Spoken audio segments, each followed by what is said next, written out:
Hey everyone, welcome to the Bible Belt Bros podcast. Andrew? With the voice crack in the middle of that. I love it. It's allergy season, right? So Yeah. I woke up today and I was like, Yeah, you're not growing up. It's allergies. yeah, I am actually older now. So, birthday-wise, had a birthday recently. Oh, yeah. That's right. Thanks for telling me happy birthday. Yeah. Thanks for your presents and stuff. Yeah. I did tell you happy birthday. I know. Through text, he texted me happy birthday. Anyways, we got company today, Andrew. We need. This isn't marriage counseling. We're not. It's another episode. Yeah, that's a different episode for the future. We'll show our marriage counseling skills. But today we have Emma on the podcast. We have a female, actually. That's crazy. Whoa. Hey, Emma. Welcome to the podcast. Hello. It's been a while since we've had a female. It has.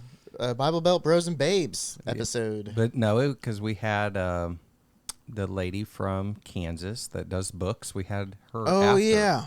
Yeah, that's right. Meg. We had Meg, too. So you're not the only female, so don't get... You are our third. Don't get on a high horse, but... Thanks for humbling me. Yeah, for sure. And look, that your name on my phone is Emma. Oh, perfect. That's your name on my phone. That's just how you say it. It is how I say it, yeah. Did you listen to any of our other podcasts with females? No. Okay, so you don't know that we I think it's been hard enough to get her to listen to any podcast episode, regardless of who's on it. Have you gotten a gift card yet? I have not. Yeah. Well, to be honest, we think Dusty deleted the one that promised it to you. There was an episode, and I went back, because we mentioned your name, and Andrew was going to give you a gift card to Boulder if you could tell him what episode it was, and then I searched for it, and I was like, you know what? There was one episode that I was like, we are stupid. I'm not even posting this. And I must have been one at the very end. He had said shout out to Emma or something. But so is the other one out yet? Fine. I think so. I think so too. So I think it's the most recent one. So Emma, hint. So I have homework after this. Yeah, don't search the transcripts for your name. That's cheating. I found out you could do that because of Emma. But That's funny. Emma, we brought you on the show because you recently went on a summer internship. And so I just kind of wanted to talk about how the church always wants to make people work for free and not ever pay them. No, I'm joking. I was going to say, we've done this episode numerous times. We've done that one quite a bit. But more of kind of just you graduating high school and trying to figure out what you're wanting to do and kind of what led you. Let's start there. What led you into looking for an internship and what were you hoping to get out of the internship side of things? And take it away. I don't know how to send it over to her. So Kyle and Carla, Those are the youth. Yes. We're the youth pastors. No, they're People don't know us. Yes. Okay. Okay. Sorry.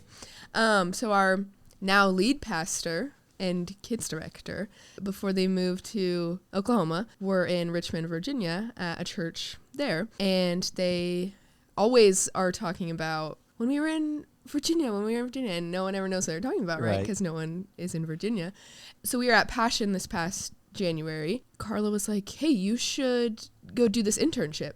I laughed at her and I was like, no, why would I do that? That's kind of crazy. And then she was like, no, I'm serious because I felt a call into ministry and have been working closely with her in our kids ministry and everything. And so thought about it for a little bit longer, had nothing else really to do, had no expectations.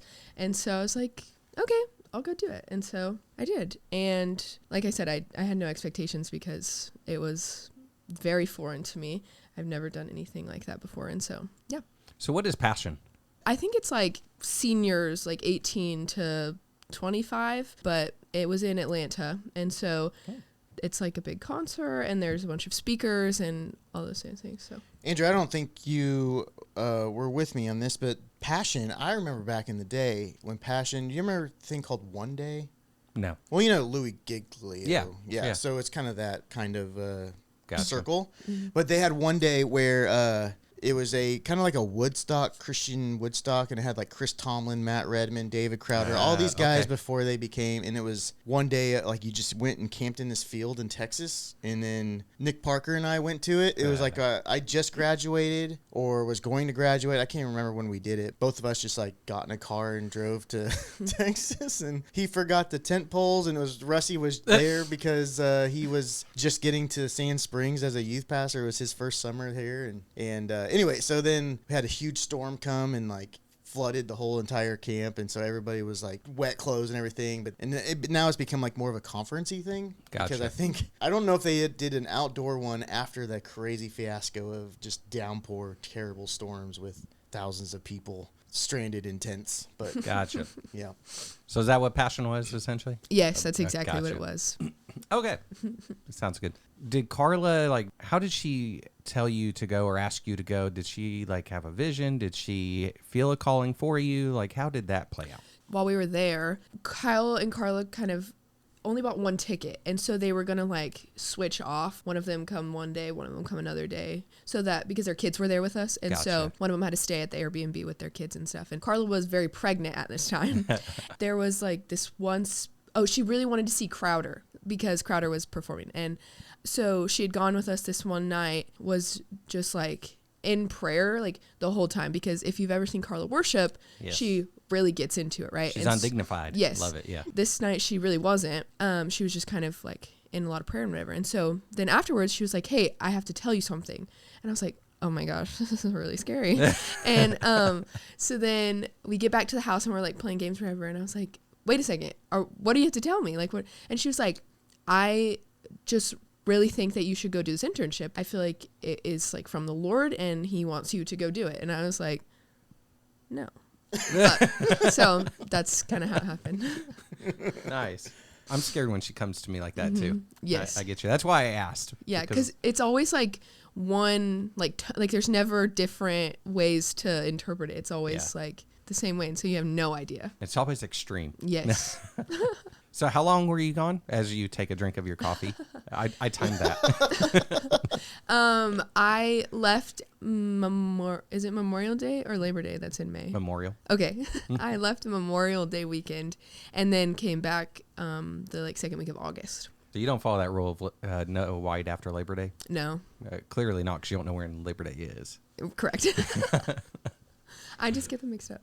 So when you went on this internship, it was just for the summer, right? And I've been telling people anytime they've come to me with advice questions about stuff like that, I'm always like, it's 3 months. Like you're going to spend 3 months debating on whether you should do it or not. You could have had it done by now. Right. You know, I've said that to people many times. Like, how many times have you thought about going on this mission trip thing? Like, you could have done it by now and been back and everything would have been fine. So you decided to go on this mission trip, even though you said no. You still decided to go. Did you have any expectations coming from that, or what? You know, was it youth ministry specific? Was that what it was for? That's kind of the other thing that took me so long to kind of figure out if I really wanted to do it or not, was because I have felt very passionate about kids ministry. Obviously, I'm a small group leader in our youth group too. And not that I'm not passionate about that. It's just not really what I feel like I'm going to do with the rest of my life type of thing. And so I was like, well, why wouldn't I do, because they specifically said you should do the students one. And I was like, well, why? If I felt called into kids ministry, why would I not do the kids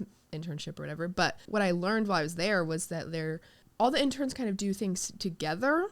Every morning we do devos together and all these things, but they're just so different because there's a lot more interns in the students one because there's 2 for each grade. But then also you just kind of like, I don't even really know how to explain it. Like, you just learn so much more from it because of the way that it's set up, because that's been the longest one, if that makes sense. Yeah. I don't know. There was just so much more to it, I feel like. Obviously, I wasn't in the kids' internship, so I really don't know, but that's just kind of what I felt like. And it was more structured, had it more Yes. like a purpose. Right, thing. right. Okay. And so, and that's kind of what Kyle told me, because he was in charge of the students' internship, and so he knew that it would be good for me. And even if you're not doing ministry, I think that it's still a good thing to do, because you learn so much from it about life in general that I think is very helpful. So Why I think people are scared of internships is because people like me go on them and then they never come back. Right? Because that's how I got here. I got here on a summer internship.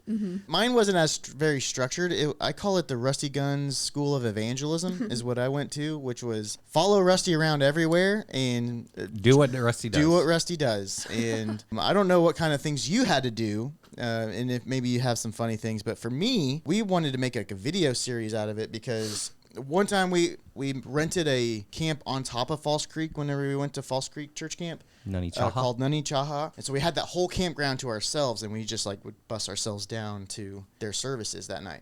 So one of the things we wanted to do was like a camp-wide water gun war. And so we bought these like dissolvable targets that people would wear. But we had to figure out if they worked. So like basically I wore a target while Rushy just squirted me with a water gun to see how many licks does it get to take to the end of a lollipop or whatever. Like that's how many times does he have to shoot me before that thing dissolves all the way completely. What Dusty didn't know is Rusty had changed it out with one that didn't dissolve. Yeah, right. No. Yeah, so we and then there's just so many stories of just things like that was other duties as assigned is what Rusty would call it, which was basically 90% of the internship was other duties as assigned. But I mean, for me, that's how you learn. I think I got a lot of life skills that maybe I have now just because of being forced into situations, because I'm an introvert type of person. People say I'm not, like Andrew will say I'm not, in a sense, like once you get me in public, I'm fine. I'm great. I will. He's a social butterfly. I'm a social butterfly once you get me out there, but it's like that initial like pull of go do this. Hey, Dusty, you want to go do this? I'm like, no. Gage, last night, Megan was like, what if Dusty wants to come? And I was like, Gage, don't invite me to anything. I don't want to be invited. I don't even know what it is, but I'm sure I won't miss it if I don't know what it is.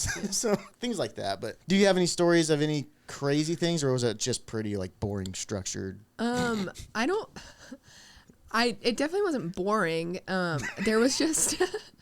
There was just some times where we would be sitting in like a planning meeting or that sounds boring. Buying things on Amazon or different things, and we would literally look at each other and be like, "We're getting paid for this." Wait, you got paid at this internship? Oh, yeah. Yes, we did. Oh my gosh!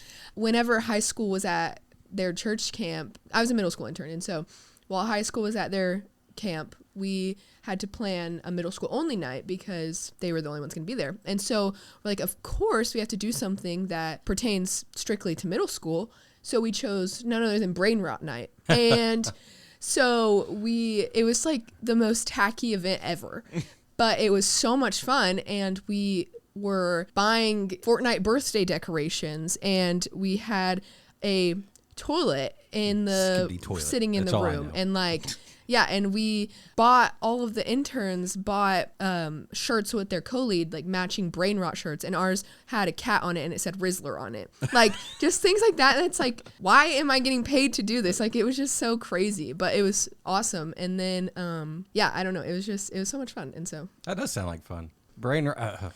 That so didn't annoying sound like fun to but... me at all. No, I was the most like horrific thing ever, but the kids loved it and they had so much fun. Yeah. And yeah, we played this game where if Hope is a place where that's the church that it was at. It's the kind of place where like if there's anything that you need for something, they're probably going to have it. So they have 4 shopping carts in the closet, and so they're hoarders is what you're saying. Yes.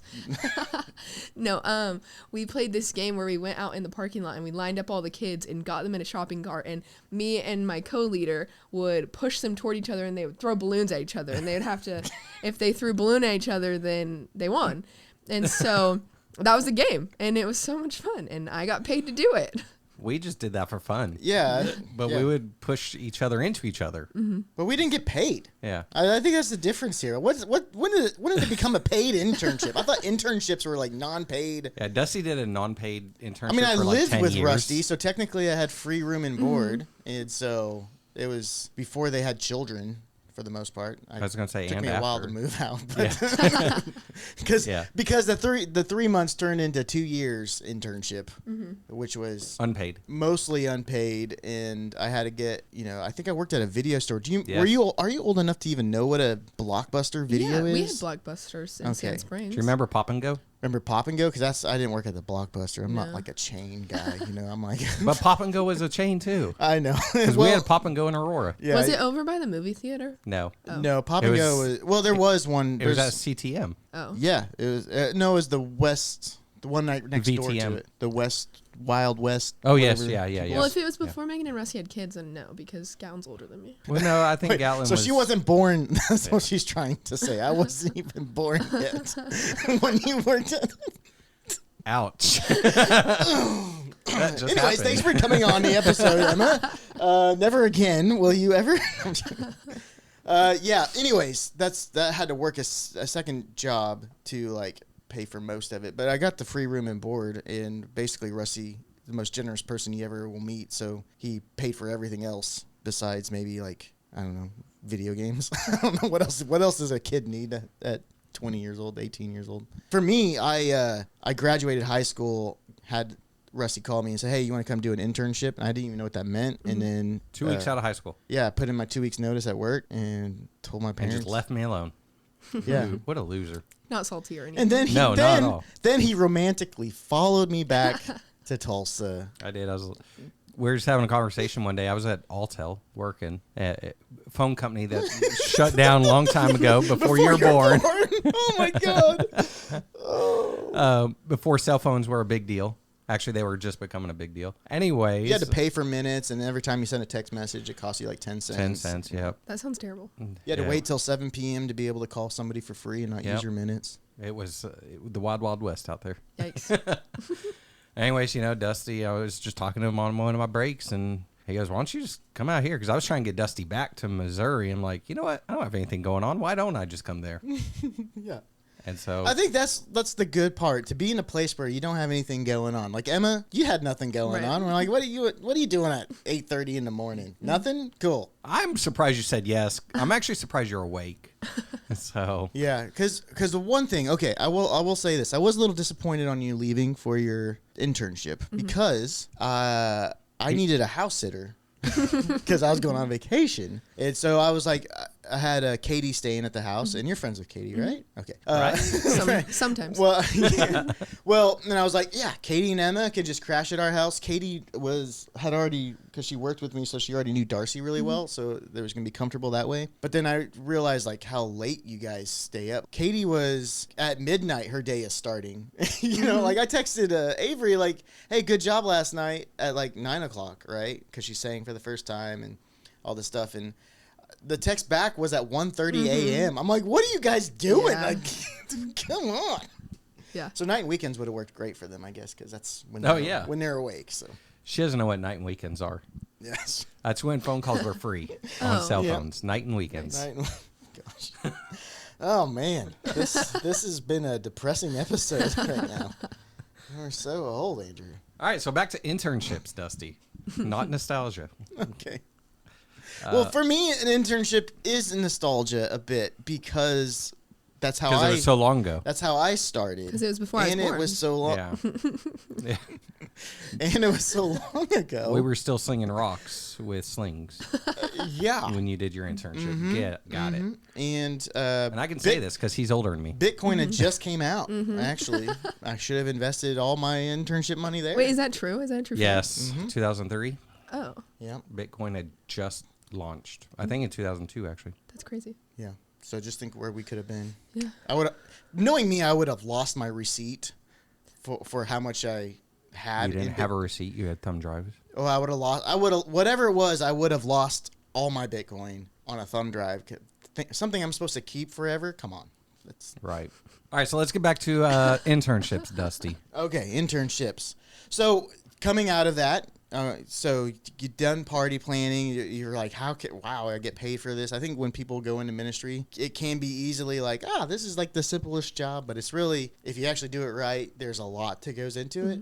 So from now, you've gone through this internship. You've learned quite a bit of skills, maybe opened your eyes to things that didn't think of as far as what it takes to do that job. So what's your next step coming out of the, because you came back, so you didn't stay there like I did. So what's your next step? Listen, I lost the bet. I thought you were staying. Just kidding. Well, I told her, okay, Emma, don't be like me and go there, live there for 2 years, get married, have a kid, get divorced, and now you're like, you have to stay there, like you don't have an option. I said, don't do that. Just go for a nice summer internship. And I don't know why I'm gesturing like that. So I don't know. But anyway. I really wanted to stay. I really did. I really liked it so much there. But what was the question?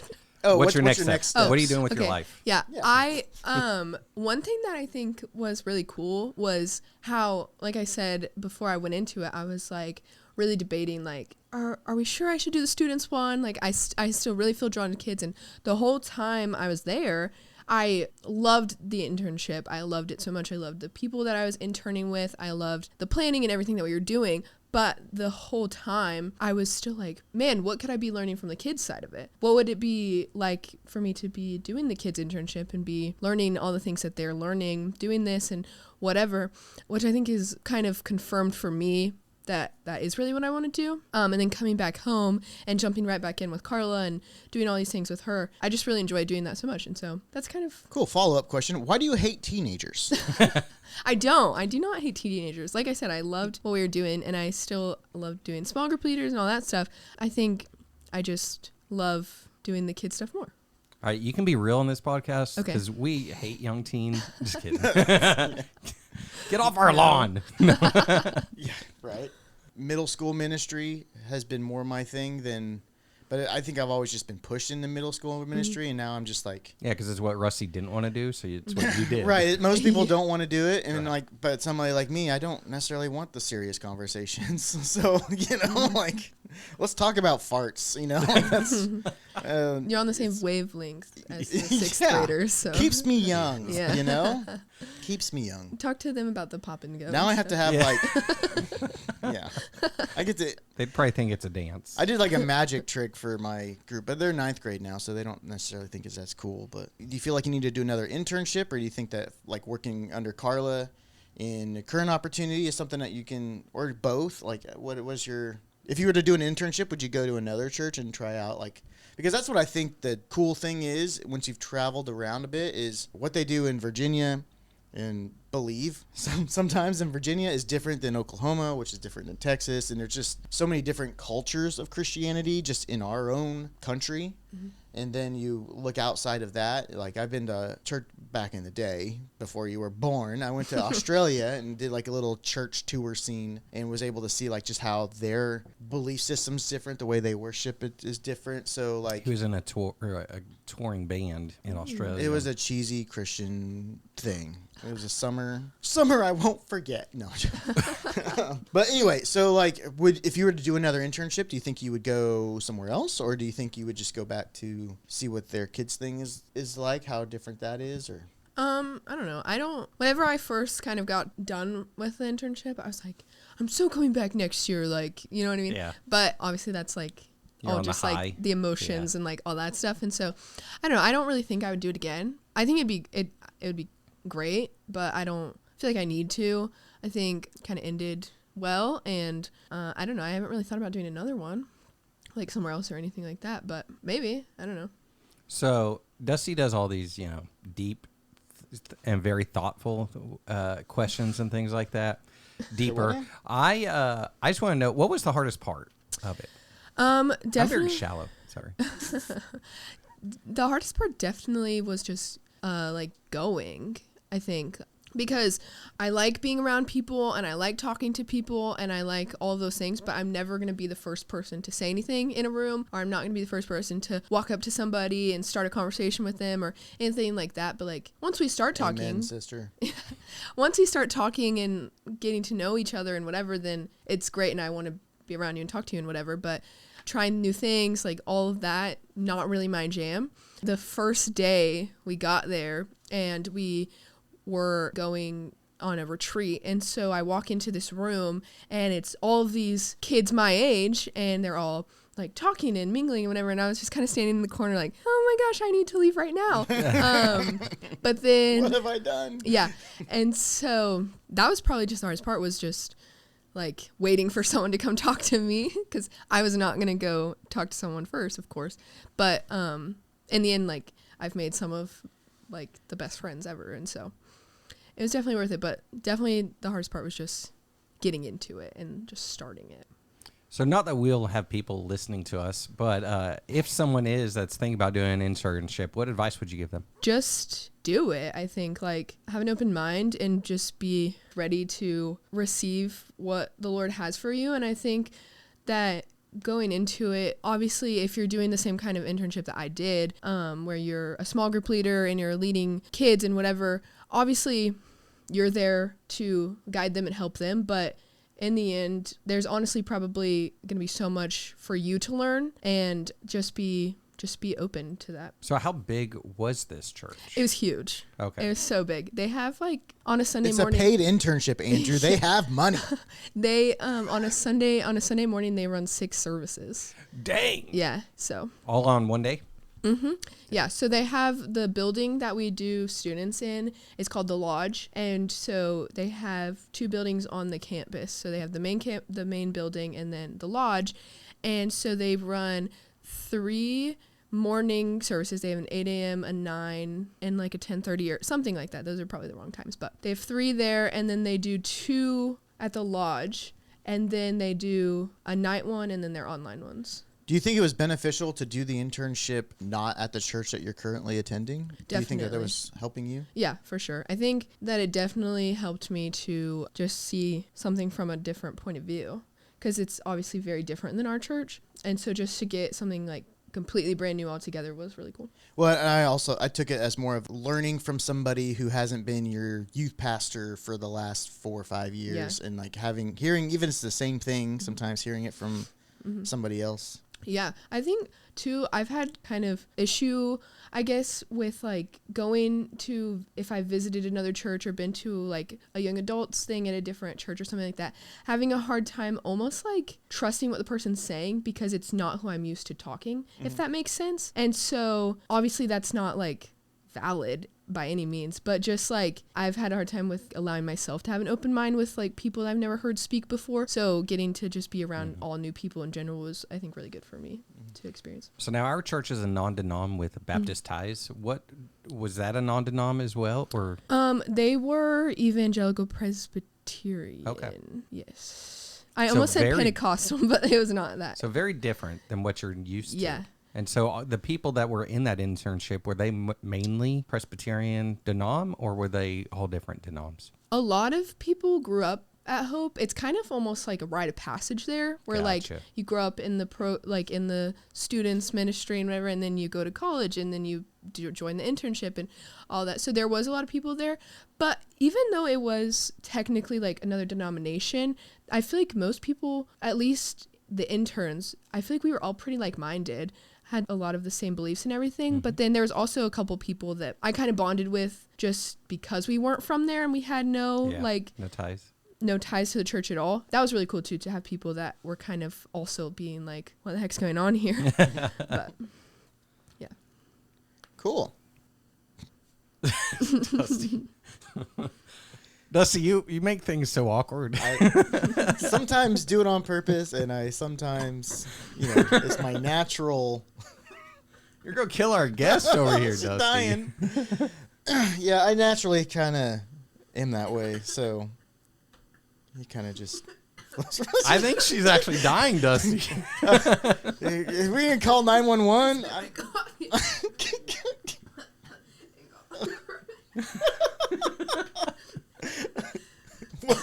Okay, well. See? And this is why when I'm drinking my coffee, I keep my cup close, because Dusty he catches you off guard, and it's so awkward but it makes me want to spit my coffee a lot. You got coffee everywhere. Yes, you made her spit it, dude. And then there's paper towels in the kitchen. That's what I'm saying. God. It is like we're having this serious conversation. Dusty's just like, cool. Like, what? How do you know someone's not paying attention? They go, cool. They don't have a follow-up response. I didn't know what else to say. I was paying attention. I'm like, I'm not a professional interviewer. I don't know what I'm doing. How do I get this out of the carpet? Oh, I got that. Let Dusty deal with it later, because he caused it. It's my fault. Cool. The title of this podcast is Dusty Tries to Kill Emma. Yeah. There we go. There we go. Then that means we have to leave all this in. So there we go. Less editing for me. I think we're pretty much, towards the end of this episode here. Like, it's with more of us just asking what you did this summer is really what this podcast was. But it's nice to hear, you're saying that people should do it. And I think that's I'm like-minded with that. Like, hey, it's especially with those kind of things. Like, it's just the summer. What were you going to do this summer? Right. That kind of thing. Like, you just go try it out. And like people who are called to full-time missions, like I've told them, like, you don't have to pick a country right now. Like go to Kenya, figure out see what the vibe is, you know, and if you don't feel the calling when you're there, go to Peru and see what the vibe is. You know, like you don't have to seal down exactly what you're doing 100%. Like even you, like you don't have to seal down. Teenagers might still be in your future, Emma. Okay, don't just hate on them. They might still be in your future, but you don't have to like being that way of like, hey, I might feel more called to kids, but let me go do the youth one because of that program. And technically, the way stuff moves is what you're learning in youth now is probably going to be more applied to younger later. So it's just kind of those kind of things. But so one thing that actually just hit me a couple weeks ago when Dusty and I were podcasting, he asked me a question because he's known I've had a calling to missions for a long time, but I never felt it was a full-time mission and I wasn't quite sure what it was. And then Dusty is like, maybe you're just called to mobilize. And so that was... Yeah, sometimes I have some good knowledge. I know, sometimes it's weird. And then sometimes he just... Cool. And tries to kill people. So... It's just more of like sometimes ministry and being... And what I've learned, I feel like of where I've grown is being called to ministry doesn't mean you have to be doing what most people do. Like there might be times that... And probably most times that God's calling you to do something different. But we get so locked into like, well, it's got to be Sunday morning. It's got to be like, I live there. Yeah, it's got to be a huge impact. It's got to be all or nothing. And sometimes it's like, no, but like, who's going to send people? Like that's where it was like, Andrew's got connections. He has a heart for the country for sure, but doesn't necessarily have I need to live there full time in his back of his mind too. So. We're all called to ministry. We're all called to share the gospel and make disciples and all those things. It just might not be vocational. But I think, too, like you were saying, I hear people in the youth ministry all the time, and they're like, well, I just don't know if I should go on the Arlington mission trip. Like, I don't know if I feel called to it. And it's like, why not just go? Like, what's it going to hurt? What else are you going to be doing for 5 days in June? You know what I mean? Right. Like, why not just go do it? And and just see maybe while you're there, then you hear the call, you know, like most of, you know, I think I was called to ministry like at Falls Creek or something like that. And a lot of times it's just because you finally separate yourself from everything else going around you. And back before you were born, there was a lot less things to distract you than there is today. And even then, like you'd find those moments of a week. You had to pay for your distractions. What? Your phone, your text. Oh, yes, yes. Well, I mean, this was before we were there when the first cell phone really came out. So I think when I was... yes and no, because the first cell phone was actually in the 80s. Well, there was no way that I was going to be able to afford a cell phone. I think I was called to ministry 8th grade year. So I, didn't have a cell phone. Kids didn't have cell phones out there. You were barely... You just moved to Aurora. Yeah. It was life changing, man. Just moving. That's where you met me. It's my GTA voice. Back it up. Not playing a video game. Normal voice here. It was the summer that I was like the first summer Rusty was there, and I think that we went to Texas Week at Falls Creek, and changed my life. And then all of a sudden, learned how to play guitar my sophomore year, and now look at you. Emma, do you know what Acquire the Fire is? No. I'm thinking of Consumed by Fire, I think. Oh, no. So Acquire the Fire was a 3-day event that was here in Tulsa. It was actually all over the country, but it was Ron Luce. He was based out of, was it OKC or Tulsa? Anyways, he's based out of Oklahoma City. He had this big organization called Acquire the Fire. They would do these huge youth ministry events where thousands of kids would feel the calling to ministry or would give their life to Christ. Anyways, that's where I felt the call to ministry. So Acquire the Fire here in Tulsa, Oklahoma, at the Mabee Center, and I felt the calling to Peru, and I went to Peru the following year, and then been back since. So yeah, I was just thinking about that because you did the thing down in Atlanta, Passion. So it's probably what I would equate Acquire the Fire to would be a passion, because it was a big Christian. You had all these bands, you had different conference speakers. That's where I first learned of Vodi Bakum, who is an amazing preacher and unfortunately passed away a couple weeks ago. And so, Dusty. Cool. I've been waiting to say cool for so long. We need to do a video podcast. No. Oh my goodness. Maybe it'd really get canceled. Yeah. If you guys could see Dusty. Why is it always me, guys? Because Emma and I are just standing with our arms crossed talking in a mic. We're just nonchalant. Yeah. I even forgot what I was going to say because I actually did have a follow-up for you, but I was wanting to say cool for so long. Well, I was talking about Acquire And Fire. then you just kept talking, and I was like, shut up. I got a joke. I'm going to say cool. It's going to be funny again. No, just, okay, whatever. Now it's awkward. Now it's awkward. Oh, well, we should do this again, Emma. Okay. You're still alive. We didn't kill you this time. So next time, watch out. Okay. I'll have better jokes. But thanks for liking, listening, subscribing. What are you looking off to the... You're like looking like you're doing like a senior picture. Like you're just looking off to the sunset. Are you thinking of something, or are you just staring at our Minecraft? I'm waiting on you to wrap up so I can say, Oh, take okay. it easy. You're just waiting to say one word. Okay. Thanks for liking, subscribing, commenting, listening, all the things that people do for podcasting. And I'm going to go clean up Emma's mess. She spilled coffee everywhere because I'm so funny. And we'll see you next week. Take it easy.